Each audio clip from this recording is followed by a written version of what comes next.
आखिर ऐसा क्या हो गया कि फिर से रविंद्र सिंह भाटी नाराज हो गए? क्यों भजनलाल शर्मा जी की सारी कोशिशें नाकाम होती नजर आ रही हैं और एक बार फिर से ये सब होने के कारण बीजेपी की मुश्किलें बढ़ती हुई नजर आ रही है? क्या कारण रहा?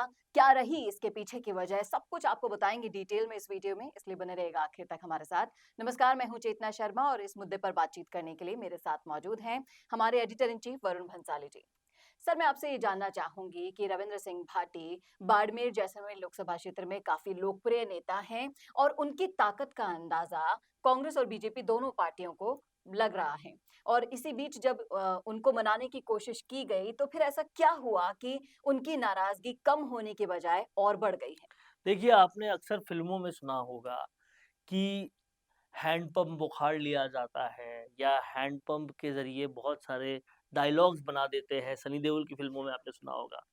बाड़मेर की रोचक होती जा रही सियासत में हैंडपंप ही वजह बना है रविंद्र सिंह भाटी की इस नाराज़गी का। अब आप समझिए, चार्टर प्लेन में उनको उड़ा के ले गए भजन लाल जी उदयपुर। हम्म। जो बड़ा कार्यक्रम शुरू करना था, वो कार्यक्रम कर दिया गया स्थगित। हुई थी सारी तैयारियां, फिर भी कर दिया गया स्थगित।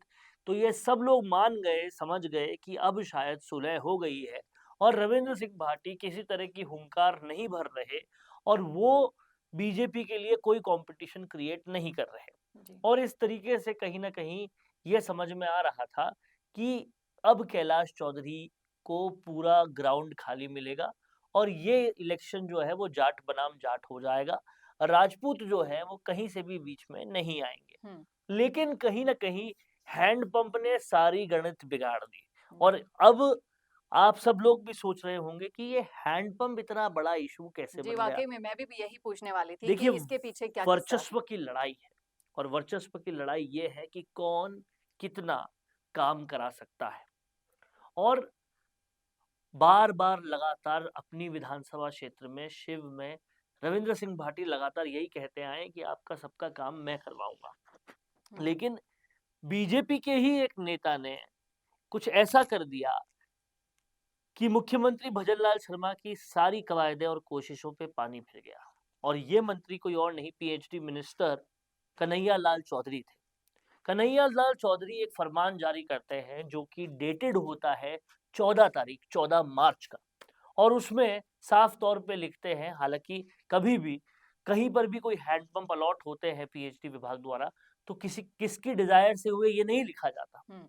लेकिन उस आदेश में जो 14 तारीख को पारित हुआ लेकिन वायरल इन दिनों हो रहा है, हम्म। उस आदेश में साफ तौर पे लिखा गया कि ये हैंडपंप किसकी डिजायर से लगे हैं और सबसे बड़ी और भयावह बात ये हुई जिसमें कहीं न कहीं रविंद्र सिंह भाटी की वर्चस्व की लड़ाई में वो शिकस्त खाते दिखे कि बीजेपी के ही एक दूसरे नेता सुरेंद्र सिंह राठौड़, जो कहीं न कहीं कट्टर विरोधी है रविंद्र सिंह भाटी के, उनके डिजायर पे 20 हैंडपंप पास होते हैं, जबकि और वहां लिखा जाता है with the desire of Surendra Singh Rathore 20 हैंडपंप्स और रविंद्र सिंह भाटी के डिजायर से केवल 2 हैंडपंप पास होते हैं। तो यहाँ पर जो विधायक है उसकी डिजायर पर तो मात्र 2 हैंडपंप पास हो रहे हैं और जो विधायक है भी नहीं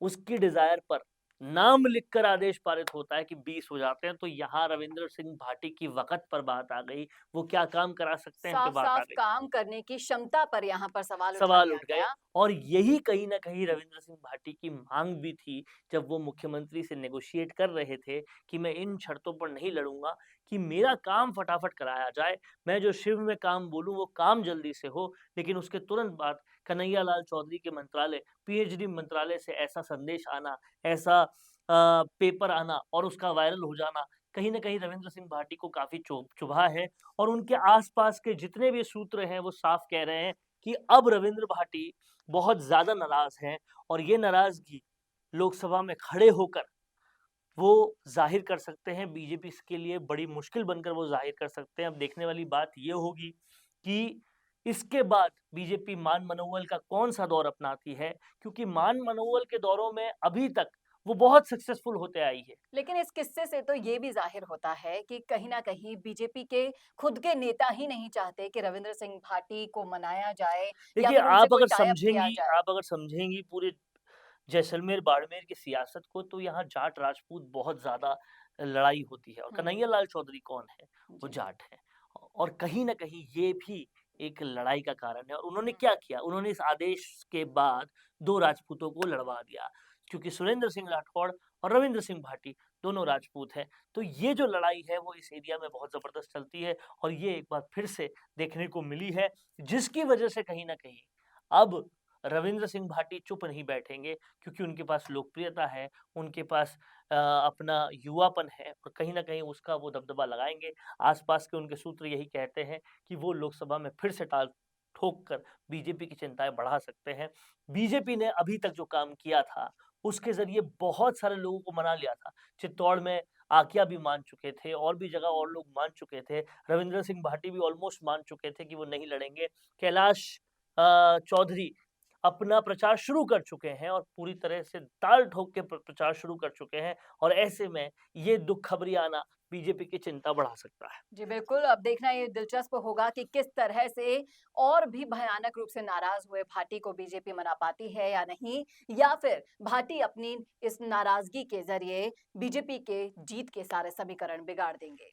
आने वाला वक़्त बताएगा ज़रूर, लेकिन आप ज़रूर बता सकते हैं अगर आप आते हैं इसी लोकसभा क्षेत्र से और अगर आपने देखा है ये पूरा वीडियो, और अगर आप राजस्थान की सियासत की समझ भी रखते हैं, तो बताइएगा कि अब क्या हो सकता है और किस तरह से भाटी स्टेप ले सकते हैं और कैसे बीजेपी उनको मना सकती है।